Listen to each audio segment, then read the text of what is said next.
പരാജയപ്പെടുത്തിയ ചരിത്രം ഇത്തവണയും ആവർത്തിക്കുമെന്ന് മുഖ്യമന്ത്രി പിണറായി വിജയൻ. ആർഎസ്എസും എസ്ഡിപിഐയുമായി യുഡിഎഫ് സഖ്യനീക്കം നടത്തുന്നു. തെരഞ്ഞെടുപ്പിൽ യുഡിഎഫ് കച്ചവടം ഉറപ്പിക്കാൻ പോകുന്നുവെന്നും ഒരു കച്ചവടത്തിലൂടെയും യുഡിഎഫ് രക്ഷപ്പെടില്ല എന്നും മുഖ്യമന്ത്രി പറഞ്ഞു. ഇപ്പോ പലതരത്തിലുള്ള സഖ്യനീക്കങ്ങൾ പരസ്യമായല്ല. യുഡിഎഫിന്റെ ഗതികേട് നോക്കണം. ആർഎസ്എസുമായി സഖ്യനീക്കും, എസ്ഡിപിഐ സഖ്യനീക്കും. അപ്പൊ ഞങ്ങൾ മതനിരപേക്ഷമല്ലേ എന്ന് വേണമെങ്കിൽ അപ്പോൾ അവകാശപ്പെടാം. കാരണം ആർഎസ്എസിനോടും എസ്ഡിപിഐയോടും പ്രത്യേക വിരോധം കാണിക്കുന്നില്ല. രണ്ടു കൂട്ടരോടും തുല്യമായിട്ട് ഞങ്ങൾ സ്വീകരിക്കുന്ന നിലയെടുക്കുന്നു എന്ന് വേണമെങ്കിൽ പറയാം. അതാണോ മതനിരപേക്ഷത? മതനിരപേക്ഷത വർഗീയതയെ വിട്ടുവീഴ്ച കൂടാതെ എതിർക്കലാണ്. 4 വോട്ടിന് വേണ്ടി അവരിങ്ങ് പോരട്ടെ എന്ന് വിചാരിക്കലല്ല. ഇതാണ് നിർഭാഗ്യവശാൽ കോൺഗ്രസും ലീഗും യുഡിഎഫും സ്വീകരിക്കുന്നത്. ഇത് നാടിനിപ്പോൾ മനസ്സിലായിട്ടുണ്ട്. ഏതൊക്കെ മണ്ഡലങ്ങളിൽ എങ്ങനെയൊക്കെ കാര്യങ്ങൾ നീങ്ങുന്നുവെന്നിപ്പോൾ ഏറെക്കുറെ വ്യക്തമായിട്ടുണ്ട്. ഇത് നാം ഗൗരവമായി കാണുന്നു. കച്ചവടം ഉറപ്പിക്കാൻ പോകുന്നു. ഒരു കച്ചവടത്തിലൂടെയും നിങ്ങൾ രക്ഷപ്പെടില്ല എന്ന് മതനിരപേക്ഷ വിശ്വാസികളായിട്ടുള്ള മുഴുവൻ ആളുകളും ദൃഢമായ വ്രതമെടുക്കണം. അത്തരമൊരു തീരുമാനത്തോടെ മുന്നോട്ട് പോകണം. അതായിരുന്നു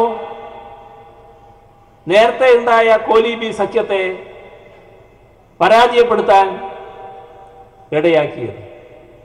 അതേ നിലപാട് നമുക്കാകെ സ്വീകരിക്കാനാവണം.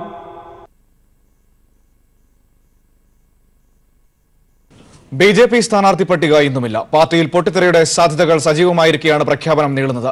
പത്തനംതിട്ടയ്ക്കായി ചരടുവലി നടത്തിയ ശ്രീധരൻപിള്ളയ്ക്ക് ഒരിടത്തും സീറ്റുണ്ടാകില്ല. പത്തനംതിട്ടയിൽ കെ സുരേന്ദ്രൻ മത്സരിക്കും. ചോദിച്ച സീറ്റ് ലഭിക്കാത്തതിനാൽ പല പ്രമുഖ നേതാക്കളും മത്സരിക്കില്ലെന്ന് വ്യക്തമാക്കിയിട്ടുണ്ട്.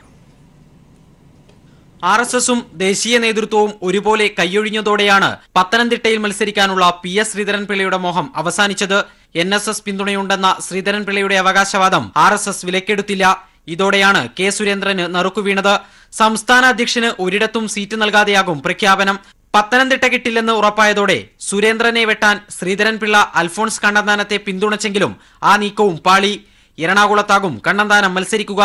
പാലക്കാട് മാത്രമേ മത്സരിക്കൂ എന്ന ശോഭാ സുരേന്ദ്രന്റെ പിടിവാശിയും വിലപ്പോയില്ല. ആറ്റിങ്ങലിൽ മത്സരിക്കാനാണ് നിർദ്ദേശം. PK കൃഷ്ണദാസും MT രമേശും പട്ടികയിലില്ല.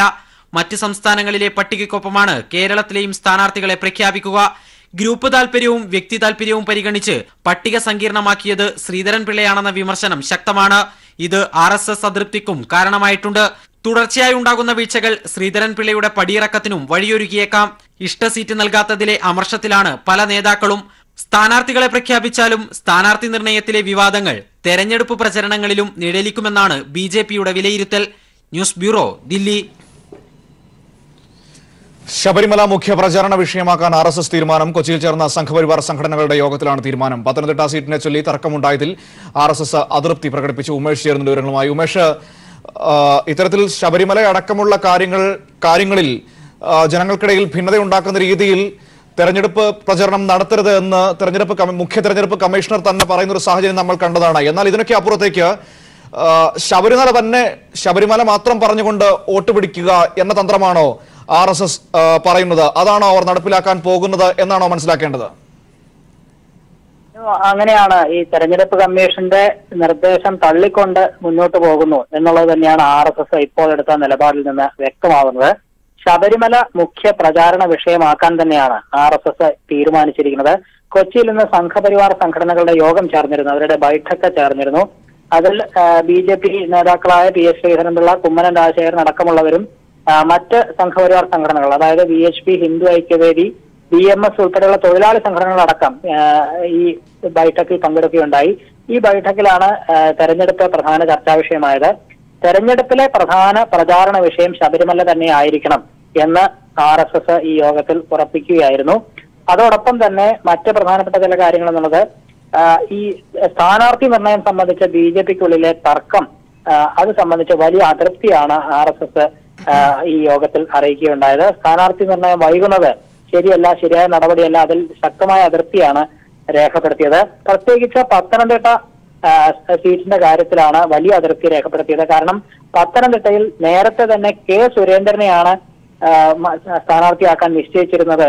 എന്നാൽ പിന്നീട് ശ്രീധരൻപിള്ളയുടെ പേര് എന്തിനു മുന്നോട്ട് വെച്ചു എന്നുള്ളതാണ് RSS നേതാക്കൾ BJP നേതാക്കളോട് ഇന്ന് വിമർശനമായി ഉന്നയിച്ചിരിക്കുന്നത്. അത്തരത്തിൽ ശ്രീധരൻപിള്ളയുടെ പേര് വലിച്ചു വെച്ചത് വലിയ ആശയക്കുഴപ്പം പ്രവർത്തകരിൽ ഉൾപ്പെടെ ഉണ്ടാക്കി. മാത്രമല്ല ഈ തെരഞ്ഞെടുപ്പ് സമയത്ത് പാർട്ടിക്ക് അവമതിപ്പുണ്ടാക്കുന്ന ഒരു പ്രവൃത്തി കൂടിയായി അത്, സംഘടനയ്ക്ക് മൊത്തം അവമതിപ്പുണ്ടാക്കുന്ന ഒരു പ്രവൃത്തി കൂടിയായി അത് എന്ന വിമർശനമാണ് ഈ യോഗത്തിൽ ഉയർന്നത്.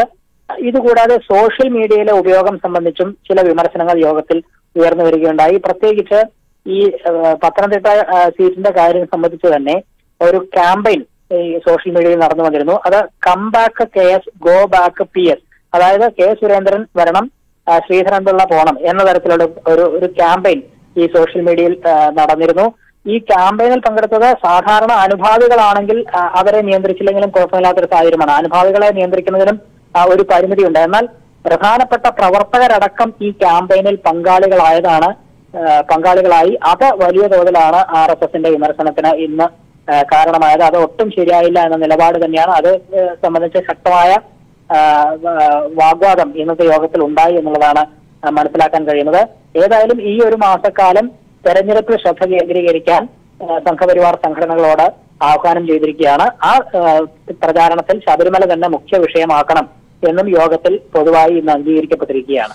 തീർച്ചയായും ഉമേഷ്, അത് തന്നെയാണ്. ഒന്ന്, നേരത്തെ നമ്മൾ പറഞ്ഞതുപോലെ ചീഫ് ഇലക്ടറൽ ഓഫീസർ പറഞ്ഞൊരു കാര്യം ടിക്കാറാം മീണ അദ്ദേഹം പറഞ്ഞിരുന്നു. അതായത് ശബരിമല പറഞ്ഞ് വോട്ട് പിടിക്കരുത്, അത്തരത്തിൽ ജനങ്ങൾക്കിടയിൽ ഭിന്നിപ്പുണ്ടാകുന്ന കാര്യങ്ങൾ പറഞ്ഞുകൊണ്ട്, മതപരമായ കാര്യങ്ങൾ പറഞ്ഞുകൊണ്ട് വോട്ട് പിടിക്കരുതെന്ന്, അയ്യപ്പന്റെ പേരിൽ വോട്ട് പിടിക്കരുതെന്ന് അദ്ദേഹം പറഞ്ഞിരുന്നു. മറ്റൊന്ന്, നേരത്തെ നമ്മൾ കണ്ടതാണ് ഈ ശബരിമല വിഷയം വരുന്ന സമയത്ത് തന്നെ, കോടതി വിധി വരുന്ന സമയത്ത് തന്നെ ഇതൊരു സുവർണ അവസരമാണെന്നുള്ള ശ്രീധരൻപിള്ളയുടെ പ്രസംഗമടക്കം അതിലെ രാഷ്ട്രീയം നമ്മൾ കണ്ടതാണ്. അതായത് മറ്റ് വികസന വിഷയങ്ങൾക്കപ്പുറത്തേക്ക് ഈ ശബരിമലയും അതിനെ രാഷ്ട്രീയപരമായി ഉപയോഗിച്ചുകൊണ്ടുള്ള നടപടിയും മാത്രമാണ് ഇവർക്ക് മുന്നിലുള്ളത് എന്ന് വ്യക്തമാക്കുന്നതല്ലേ ഇന്ന് ഈ RSSന്റെ ഇത്തരത്തിലുള്ള ഒരു നിലപാട്? ആദ്യഘട്ടം മുതൽ തന്നെ ഇപ്പോൾ മനു സൂചിപ്പിച്ചതുപോലെ ശബരിമല വിഷയം വന്നപ്പോൾ തന്നെ സുവർണാവസരം എന്നുള്ളതാണ് അവരുടെ സംസ്ഥാന പ്രസിഡന്റ് തന്നെ വ്യക്തമാക്കിയിരിക്കുന്നത്. അത് ഓരോ ഘട്ടത്തിലും ഈ ശബരിമല ഉയർത്തിക്കൊണ്ടുവരാൻ BJPയും സംഘപരിവാർ സംഘടനകളും ശ്രമിക്കുകയും ചെയ്തിരുന്നു. ഈ ഒരു പ്രത്യേകിച്ച് തെരഞ്ഞെടുപ്പ് പ്രഖ്യാപിച്ചതോടെ ഈ ഒരു വിഷയത്തിൽ നിന്ന് മാറരുത് എന്നുള്ളത് തന്നെയായിരുന്നു അവരുടെ കണക്കുകൂട്ടൽ. എന്നാൽ അതിനിടെയാണ് തെരഞ്ഞെടുപ്പ് കമ്മീഷൻ ഇത്തരത്തിൽ വാർത്താസമ്മേളനം നടത്തുകയും ഈ ശബരിമല ഉൾപ്പെടെയുള്ള മതപരമായ വിഷയങ്ങൾ ഈ തെരഞ്ഞെടുപ്പിൽ പ്രധാന വിഷയമാക്കരുതെന്ന നിർദ്ദേശം വെക്കുകയും ചെയ്തത്. എന്നാൽ ഈ തെരഞ്ഞെടുപ്പ് കമ്മീഷന്റെ വാർത്താസമ്മേളനം കഴിഞ്ഞ ഉടൻ തന്നെ, ആ ദിവസങ്ങൾക്ക് ശേഷം തന്നെ സംഘപരിവാർ BJP നേതാക്കൾ പറഞ്ഞത് ശബരിമല വിഷയമാക്കും എന്ന് തന്നെയാണ് അവരുടെ ഭാഗത്തു നിന്ന് പുറത്തു വന്നിരുന്ന പ്രതികരണങ്ങളും സൂചനകളും. അക്കാര്യം ഇന്നത്തെ യോഗത്തിൽ ഒന്നുകൂടി ഊട്ടി ഉറപ്പിക്കുകയാണ് ഉണ്ടായത്. ശബരിമല തന്നെ മുഖ്യ വിഷയമാക്കണം എന്നുള്ളതാണ് അവർ തീരുമാനിച്ചിരിക്കുന്നത്. കാരണം ജാതീയമായി ജനങ്ങളെ ചിന്തിപ്പിക്കുക, ഭിന്നിപ്പിക്കുക എന്ന ലക്ഷ്യം തന്നെയാണ് ഇതിന് പിന്നിലുള്ളത് എന്നത് പൊതുവെ തന്നെ രാഷ്ട്രീയ നിരീക്ഷകരെല്ലാം വിലയിരുത്തി കഴിഞ്ഞിട്ടുള്ളതാണ്. വികസന വിഷയങ്ങളോ മറ്റ് രാഷ്ട്രീയ പ്രശ്നങ്ങളോ ചർച്ച ചെയ്യാതെ ശബരിമല മാത്രം പ്രചാരണ വിഷയമാക്കണമെന്ന് അവർ ഇന്നത്തെ യോഗത്തിലും ആഹ്വാനം ചെയ്തിരിക്കുന്നു. മറ്റു വിഷയങ്ങളെക്കാൾ പ്രാധാന്യം ശബരിമലയ്ക്ക് കൊടുക്കണം എന്ന് തന്നെയാണ് ഈ യോഗത്തിൽ തീരുമാനിച്ചിരിക്കുന്നത്. അതായത് ഉമേഷ്, മറ്റു വിഷയങ്ങൾ പറഞ്ഞു കഴിഞ്ഞാൽ അവർക്ക് പിടിച്ചു നിൽക്കാൻ കഴിയാത്ത സാഹചര്യം ഉണ്ടാവും. കാരണം നമുക്കറിയാം, നോട്ട് നിരോധനം അടക്കമുള്ള കാര്യങ്ങൾ, GSTയുടെ കാര്യങ്ങൾ, കർഷകരുടെ പ്രശ്നങ്ങൾ, ഇതൊക്കെ പറഞ്ഞു കഴിഞ്ഞാൽ BJPക്കും RSSനും ജനങ്ങളുടെ മുന്നിൽ മറുപടി ഇല്ലാത്ത ഒരു അവസ്ഥയിലേക്ക് വരും. അവിടെയാണ് ഈ ശബരിമലയുടെ ഒരു രാഷ്ട്രീയം അവർ കൊണ്ടുവരുന്നത്. പ്രത്യേകിച്ചും ശബരിമലയുടെ തുടക്കം മുതൽ നമ്മൾ എടുക്കുകയാണെങ്കിൽ ഇതിൽ കേസിന് പോയതും കേസ് നൽകിയതും ഫേസ്ബുക്കിലും മാധ്യമങ്ങളിലുമൊക്കെ ശബരിമലയിൽ സ്ത്രീകളെ പ്രവേശിപ്പിക്കണം എന്ന് പറഞ്ഞതുമൊക്കെ BJP RSS നേതാക്കളായിരുന്നു, മറ്റാരുമായിരുന്നില്ല. എന്നിട്ട് വിധി വന്നതിന് ശേഷം കുറച്ച് ആളുകൾ ഇതിനെ എതിർത്ത് വരുന്നൊരു സാഹചര്യത്തിലാണ് ഇവരിതിലേക്ക്, അതായത് നിലപാട് മാറ്റിക്കൊണ്ട് ഇറങ്ങുകയും അതിലേക്ക് രാഷ്ട്രീയം കൊണ്ടുവരികയും ചെയ്യുന്നത് നമ്മൾ കണ്ടത്. അത്തരത്തിൽ ഏത് വിധേനയും ഭിന്നിപ്പിച്ചെങ്കിൽ ഭിന്നിപ്പിച്ച് വോട്ട് നേടുക, വികസന പ്രശ്നങ്ങൾ, വികസന കാര്യങ്ങൾ പറയാൻ കയ്യിലില്ലാത്ത സാഹചര്യത്തിൽ അതുമാത്രമല്ലേ ലക്ഷ്യമിടുന്നത്? അതല്ലേ നമ്മൾ മനസ്സിലാക്കേണ്ടത്? അങ്ങനെയാണ് പൊതുവെ കാണേണ്ടത് മനു. കാരണം എല്ലാ തെരഞ്ഞെടുപ്പ് കാലത്തും ഇത്തരത്തിൽ വർഗീയമായ വിഷയങ്ങൾ തന്നെയാണ് BJP പ്രചാരണായുധങ്ങളാക്കാറുള്ളത്. ഉത്തരേന്ത്യയിലും മറ്റും അയോധ്യയും മറ്റുമാണ് വിഷയമാക്കാറുള്ളതെങ്കിൽ ഇത്തവണ അവരുടെ ഭാഷയിൽ പറഞ്ഞാൽ ഈ സുവർണാവസരം ശബരിമല കാര്യത്തിൽ വന്നിരിക്കുകയാണ്. അത് എപ്പോഴും ഉയർത്തിക്കൊണ്ട് തന്നെ വോട്ട് പിടിക്കാനുള്ള തയ്യാറെടുപ്പിന് ഈ സംഘപരിവാർ BJP സംഘടനകൾ തയ്യാറായിരിക്കുന്നു എന്നുള്ളത് തന്നെയാണ് ഈ യോഗത്തിലും വ്യക്തമാക്കുന്നത്. ഏതെങ്കിലും ഘട്ടത്തിൽ ഈ BJP ഉൾപ്പെടെയുള്ള രാഷ്ട്രീയ പാർട്ടികൾ ഇതിൽ നിന്ന് പുറകോട്ട് പോകുന്ന ഒരു സാഹചര്യം വരുമ്പോൾ അതിനെതിരെ ശക്തമായ വിമർശനവുമായി RSS രംഗത്ത് വരികയാണ്. ഈ വിഷയത്തിൽ തന്നെ ഊന്നി മുന്നോട്ട് പോകണമെന്ന കർശന നിർദ്ദേശമാണ് ഇന്നത്തെ യോഗത്തിലും ഇവർ മുന്നോട്ട് വെച്ചിരിക്കുന്നത്. അത് തന്നെയാണ് ഇന്ന് എല്ലാ സംഘടനകളെയും വിളിച്ചുകൂട്ടി ഇക്കാര്യം ചർച്ച ചെയ്യുകയും തെരഞ്ഞെടുപ്പിൽ എന്ത് പ്രചാരണ വിഷയമാക്കണം എന്നത് സംബന്ധിച്ചൊരു ധാരണ എല്ലാ സംഘടനകൾക്കും നൽകാൻ വേണ്ടിയാണ് ഇത്തരത്തിലൊരു യോഗം വിളിക്കുകയും ശബരിമല തന്നെ ഇനിയും പ്രചാരണായുധമാക്കണം എന്ന് അവർ ഉറപ്പിക്കുകയും ചെയ്തത്. പ്രത്യേകിച്ച് സാമൂഹ്യ മാധ്യമങ്ങളിൽ ഉൾപ്പെടെ ഈ വിഷയം സജീവമായി നിലനിർത്തണം എന്ന നിർദ്ദേശം കൂടി മുന്നോട്ട് വെച്ചിരിക്കുകയാണ്. ഈ സ്ഥാനാർത്ഥി നിർണയ വിഷയവും മറ്റുമായി ബന്ധപ്പെട്ട പല തർക്കങ്ങളും മറ്റും BJPക്ക് അകത്തുണ്ടാകുന്നതിൽ വലിയ അതൃപ്തി ഇന്ന് RSS രേഖപ്പെടുത്തുകയുണ്ടായി. അത്തരത്തിലുള്ള വിഷയങ്ങളിലേക്ക് കടക്കാതെ കൃത്യമായ സ്ഥാനാർത്ഥികളെ നിർണ്ണയിക്കുകയും പ്രത്യേകിച്ച് പത്തനംതിട്ടയിൽ ഉൾപ്പെടെ നമുക്കറിയാവുന്നതാണ് ഈ സംഘപരിവാർ സംഘടനകൾക്കകത്ത് അല്ലെങ്കിൽ BJPക്ക് അകത്ത് തന്നെ വലിയ ഭിന്നത പത്തനംതിട്ടയിലെ സ്ഥാനാർത്ഥിയെ സംബന്ധിച്ച് ഉണ്ട്. അവർ ആദ്യം കണക്കുകൂട്ടിയത് K. സുരേന്ദ്രനെയാണ്. എന്നാൽ പിന്നീട് ശ്രീധരൻപിള്ളയെ അനുകൂലിക്കുന്നവർ ശ്രീധരൻപിള്ള സ്ഥാനാർത്ഥിയാകണം എന്ന് പറയുന്നു. ശ്രീധരൻപിള്ള പ്രതികരിക്കാതെ അത് കേന്ദ്ര നേതൃത്വം പറയുമെന്ന് പറയുന്നു. ഏതായാലും ഇതുമായി ബന്ധപ്പെട്ട അന്തിമ തീരുമാനം ഇതുവരെ വന്നിട്ടില്ല. എന്നാൽ ഇന്നത്തെ യോഗത്തിൽ നമുക്ക് മനസ്സിലാക്കാൻ കഴിഞ്ഞത് ഇവർ K. സുരേന്ദ്രനെ തന്നെയാണ് സ്ഥാനാർത്ഥിയാക്കാൻ നിശ്ചയിച്ചിരുന്നത്. കാരണം ശബരിമല വിഷയം തന്നെയാണ് അതിനും കാരണം. ശബരിമല വിഷയത്തിൽ K. സുരേന്ദ്രൻ ആ വിഷയത്തിൽ ഇടപെടുകയും ഇതുമായി ബന്ധപ്പെട്ട് ജയിലിലാവുകയും ചെയ്തതാണ്. അത്തരത്തിൽ പ്രവർത്തിച്ച ഒരാൾക്ക് തന്നെ ഈ സീറ്റ് നൽകണം എന്ന വാദമാണ് സംഘപരിവാർ മുന്നോട്ട് വയ്ക്കുന്നത്. അതുകൊണ്ട് തന്നെ സുരേന്ദ്രനെ തന്നെയാണ് ഇവിടെ സ്ഥാനാർത്ഥിയായി വെച്ചത്. പിന്നെന്തിന് ശ്രീധരൻപിള്ളയുടെ പേര് കൊണ്ടുവന്നു എന്ന വിമർശനമാണ് ഇന്നത്തെ യോഗത്തിൽ ഉണ്ടായത്. അത്തരത്തിലുള്ള ആശയഭിന്നതകൾ നീക്കി ഒറ്റക്കെട്ടായി ഈ ശബരിമല മാത്രം പ്രചാരണ വിഷയമാക്കി മുന്നോട്ട് പോകണം എന്ന ആഹ്വാനമാണ് സംഘപരിവാർ നേതൃത്വത്തിൽ നിന്ന് ഇന്നുണ്ടായിരിക്കുന്നത്. ശരി, ഉമേഷാണ് വിവരങ്ങൾ നൽകിയത്. തെരഞ്ഞെടുപ്പിൽ ശബരിമല തന്നെ പ്രധാന വിഷയമാക്കി എടുക്കാനാണ് RSSന്റെ തീരുമാനം. അതിന്റെ വിശദാംശങ്ങളാണ് ഇന്ന് സംഘപരിവാർ സംഘടനകളുടെ ഒരു ബൈഠക്ക് കൊച്ചിയിൽ ചേർന്നിരുന്നു. അതിലാണ് ഈ തീരുമാനമൊക്കെ ഉണ്ടായത്. നാട്ടുകാർക്കിടയിൽ ഭിന്നതയുണ്ടാക്കുന്ന രീതിയിൽ തന്നെ പ്രവർത്തിക്കുക എന്ന പതിവ് തന്ത്രമാണ് RSS ഇവിടെയും പയറ്റാൻ പോകുന്നത്. ഏതായാലും അതിന്റെ വിശദാംശങ്ങളാണ് ഉമേഷ് നൽകിയത്. ഇടവേള. സ്ഥാനാർത്ഥി നിർണയത്തിൽ കോൺഗ്രസിലെ പൊട്ടിത്തെറികൾ അവസാനിക്കുന്നില്ല. വയനാട് സീറ്റ് A ഗ്രൂപ്പിന് നൽകിയതിൽ പ്രതിഷേധം ശക്തമാകുന്നു. കോഴിക്കോട് I ഗ്രൂപ്പ് രഹസ്യയോഗം ചേർന്നു. രമേശ് ചെന്നിത്തലയ്ക്ക് നട്ടല്ലില്ല എന്ന മുൻ DCC പ്രസിഡന്റ് വീരാൻകുട്ടി യോഗത്തിൽ തുറന്നടിച്ചു. വിവരങ്ങളുമായി മേഘ ചേരുന്നുണ്ട്. മേഘ, ചെന്നിത്തലയുടെ പിടിപ്പുകേട് കൊണ്ടാണ് സ്ഥാനാർത്ഥി നിർണയത്തിൽ I ഗ്രൂപ്പിന് പുറകോട്ട് പോകേണ്ടി വന്നത് എന്ന വിലയിരുത്തലാണോ ഈ രഹസ്യ യോഗത്തിൽ ഉണ്ടായത്? സ്ഥാനാർത്ഥി നിർണയത്തിലെ പൊട്ടിത്തെറികൾ അവസാനിക്കുന്നില്ല, കോൺഗ്രസിലെ ഗ്രൂപ്പ് പോരിനെ അത് രൂക്ഷമാക്കുന്നു എന്ന സൂചനകൾ കൂടിയാണോ I ഗ്രൂപ്പിന്റെ രഹസ്യയോഗം നൽകുന്നത്? തീർച്ചയായും മനു, അല്പം മുമ്പാണ് കോഴിക്കോട് I ഗ്രൂപ്പ് നേതാക്കൾ യോഗം ചേർന്നത്. ഇവർ പ്രധാനമായും പറയുന്ന കാര്യം എന്നത് രമേശ് ചെന്നിത്തലയുടെ പിടിപ്പുകേട് കൊണ്ട് തന്നെയാണ് ഇത്തരത്തിൽ I ഗ്രൂപ്പിന് ഈ സ്ഥാനാർത്ഥി നിർണയവുമായി ബന്ധപ്പെട്ട് ഒരു പ്രാമുഖ്യവും ലഭിക്കാതെ പോയത് എന്ന് തുറന്നു പറയുന്നു. ചെന്നിത്തലയ്ക്ക് നട്ടലില്ല എന്ന വാക്ക് തന്നെയാണ് ഈ യോഗത്തിന് ശേഷം അഡ്വക്കേറ്റ് N. വീരാൻകുട്ടി, മുൻ DCC പ്രസിഡന്റ് ആയിരുന്ന അഡ്വക്കേറ്റ് N. വീരാൻകുട്ടി പറഞ്ഞത്. ചെന്നിത്തലയ്ക്ക് നട്ടലില്ലാത്തത് കൊണ്ടാണ് ഇത്തരത്തിൽ സംഭവിച്ചത്. ഉമ്മൻചാണ്ടിയാണ് സ്കോർ ചെയ്തത് എന്ന വാക്കാണ് അദ്ദേഹം ഉപയോഗിച്ചത്. അതായത് വയനാട് സീറ്റുമായി ബന്ധപ്പെട്ട് നമുക്കറിയാം അവസാനം വരെ തർക്കം നിലനിന്ന ഒരു സീറ്റായിരുന്നു. AI ഗ്രൂപ്പുകൾ തമ്മിൽ വലിയ തരത്തിലുള്ള തർക്കം സീറ്റിനെ ചൊല്ലി ഉണ്ടായി. അതിനുശേഷം T. സിദ്ദിഖിന്, ഉമ്മൻചാണ്ടി പ്രിയങ്കരനായ T. സിദ്ദിഖിന് സീറ്റ് ലഭിക്കുന്ന ഒരു സാഹചര്യം കൂടെ ഉണ്ടായി. അത് ഉമ്മൻചാണ്ടിയുടെ കഴിവ് കൊണ്ടാണ് ഇത്തരത്തിൽ സീറ്റ് ലഭിക്കാൻ ഇടയായത് എന്ന് തന്നെയാണ് ഇവർ പറയുന്നത്.